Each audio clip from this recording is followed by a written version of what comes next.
ご乗車ありがとうございました。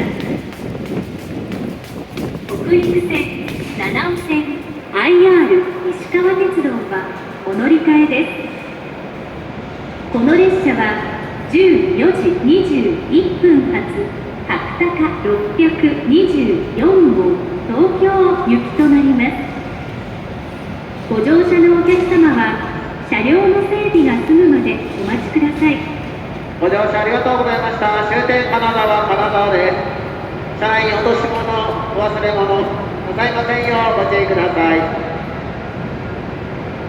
財布、スマートフォン、切符、お土産の紙袋など忘れ物大変多くあります。もう一度お手回りに身の回りのものご確認をお願いいたします。お出口はホームの方のエスカレーター7号車付近、エレベーター6号車付近、階段は5号車付近にございます。お出口はホームの方のエスカレーター7号車付近、エレベーター6